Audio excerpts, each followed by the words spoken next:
Magandang umaga mga bata. Kumusta kayong lahat? Wow! Ako'y nagagalak dahil kayo ay nasa mabuti at walang sakit. Tumayo po ng lahat para sa ating pananamit. Sa ngalan ng Ama, ng Anak, ng Espiritu Santo.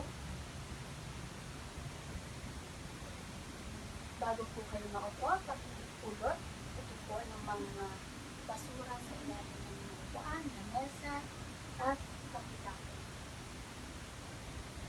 Okay, thank you so po. Ngayon, bago tayo magsimula, nais ko malaman kung sino po ang bilang sa klase ngayong araw. Wow, wala. Perfect.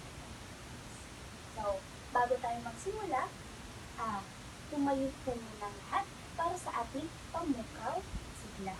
Tayo ay sasayaw at aawit.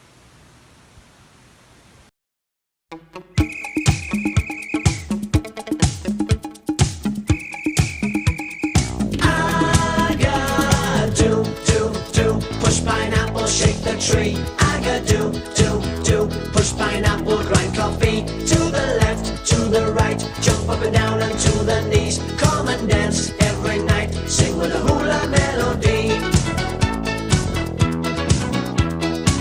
I met a hula mistress somewhere in Waikiki. Well, she was selling pineapple, playing ukulele. And when I went to the girl, come on and teach me to sway, she laughed and whispered to me, yes, come tonight to the bay. The lovely beach and the sky, the moon of Kauai, around Calypso Sarong, we'll all be singing this song.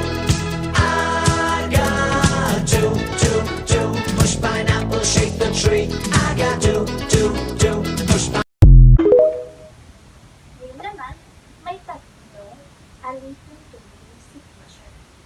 Una, huwag mag-ingay kapag nagsasalita si teacher o ang inyong kamag-aral. Pangalawa naman, itaas po ang kanang kamay kapag gusto sumagot. Naunawaan po ba? At pangatlo, maging mabait sa anumang oras. Naunawaan po ba? Okay. Bago tayo magsimula sa araw na ito, magbalik-aral po muna tayo. Ano nga po ba ulit ang ating tinalakay noong Biyernes? Yes, Julie? Okay, maraming salamat.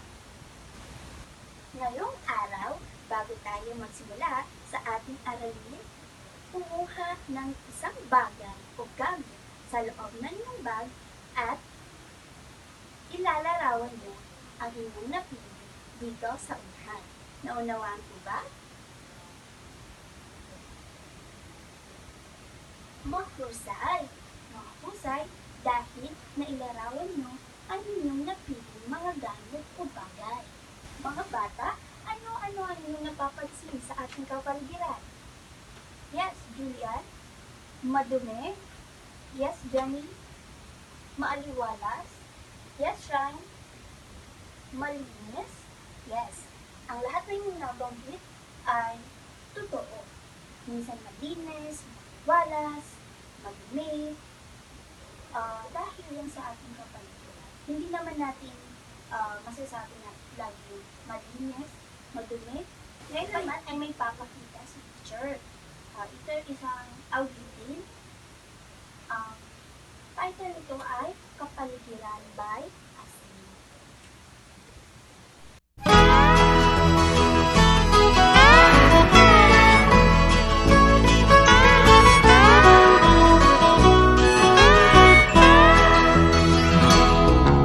Wala ka bang napapansin sa iyong mga kapaligiran? Kay dumi na ng hangin, pati na ang mga ilog natin.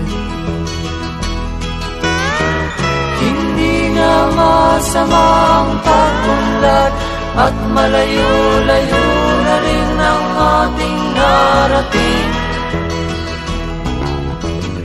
Ngunit masdan mo ang tubig Sa dagat dati kulay asul, ngayon'y naging itim. So, base sa inyong napanood na awit, mayroon lamang ilang katanungan sa teacher. Una, paano inilarawan ng author ang kapaligiran? Yes, Shine? Yes, dati malinis noon ang kapaligiran. Sa ngayon, madumi na po.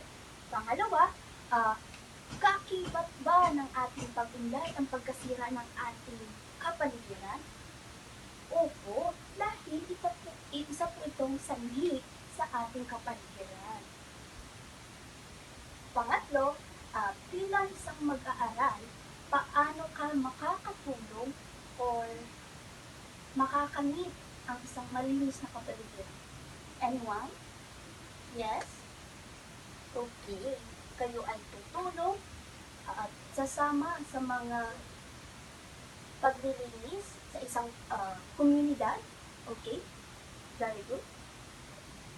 Ayun naman, ipapakita ni teacher ang mga larawan na inyong napakinggang awitin. Napakinggan sa inyong awitin. Ngayon naman, ipapakita ko sa inyo ang mga larawan na inyong napakinggang awitin.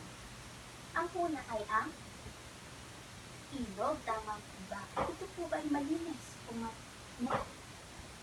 Opo, ito po ay marumi. So sa unang pangusap, kay dumi na ng hangin pati na ang mga ilog natin. Pangalawa naman ay ang dagat. Dati daw, ang dagat kulay asul. Bagkus ngayon ay kulay kalumanggi.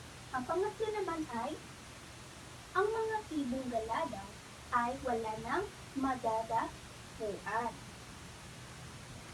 At ang pang-apat, ang mga puno na dati ay kay tatag, ngayon ay nasisira na at pinuputan ng mga tao.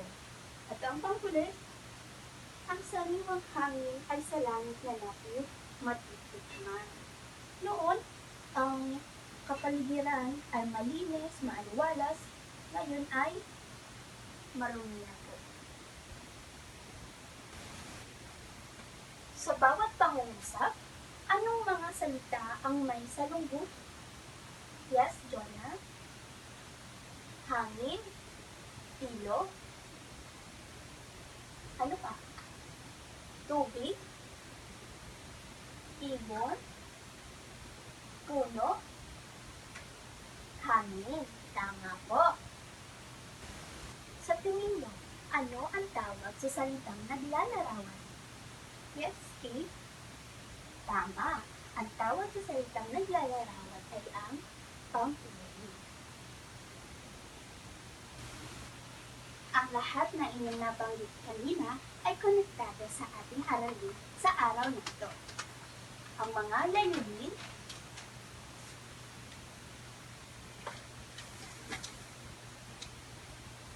una, na ipapamalas ang kakayahan at tatay sa pagsasalita at pagpapahayag ng sariling ideya, kaisipan, karanasan at damdamin.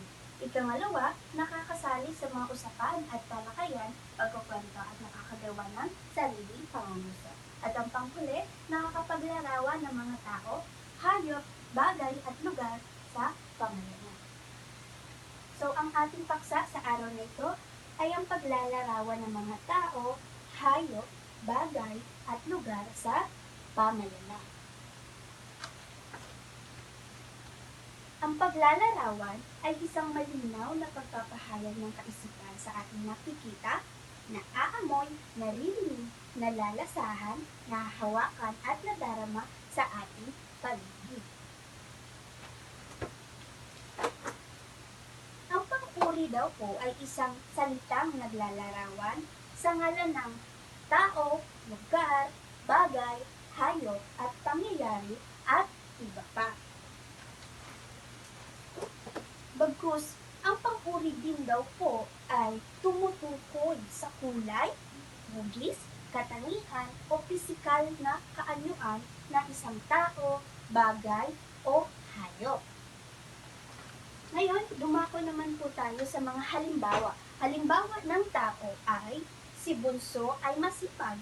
Masipag daw po sino? Si Bunso. Number 2, makulit ang bunso kong kapatid. Sino ang makulit? Ang bunso kong kapatid. Pangatlo, ang pusa ay mabalahibo. Sino daw po ang mabalahibo? Ang mabalahibo daw po ay ang pusa. Ang pusa ay isang uri ng hayop. Pang-apat, maamo ang alaga kong aso. Sino daw po ang maamo? Ang aso. Dumako naman po tayo sa halimbawa ng bagay. Hugis bilog ang salaminki. Alin daw po ang hugis bilog? Ang salaminki. Pang-anim, matulis ang kutsilyo. Alin daw po ang matulis? Ang kutsilyo. Pang-7, malayo ang irga. Alin daw po ang malayo? Ang irga. Ang irga po ay isang uri ng lugar. Panghuli, ang bakuran namin ay malawak. So, alin daw po ang malawak? Ang bakuran. So, naunawaan po ba? Okay. Mayroon po bang katanungan? Ngayon, dahil wala kayong katanungan, si teacher ang may itatanong. So, ano ang tawag sa salitang naglalarawan? Yes, Will? Tama. Ang salitang naglalarawan, ito ay ang pangkuri. So, ano daw po ang inilalarawan ng pangkuri? Yes, ang salitang inilalarawan ng pangkuri, ito ay pangalan ng tao, bagay, hayop, at iba pa. So, naunawaan po ba? Okay.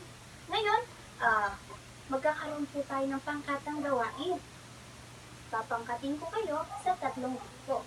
So, ang gagawin lamang, gagawa kayo ng pangungusap na mapupunta sa inyo. Naunawaan? Okay.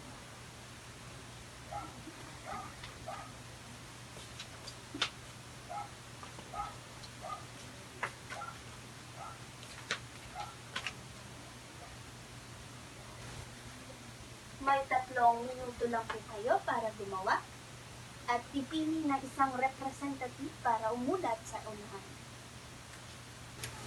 Para naman sa inyong pagtataya, kumuha ng kalahating papel at pakisagutan ang aking ididikit sa pisa.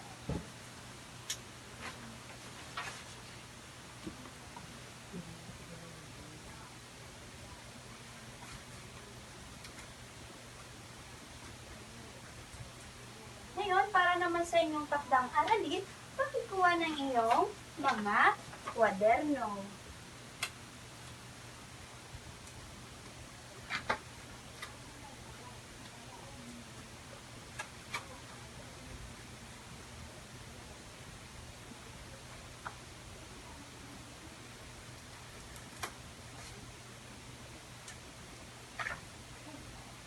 Tapos na po ba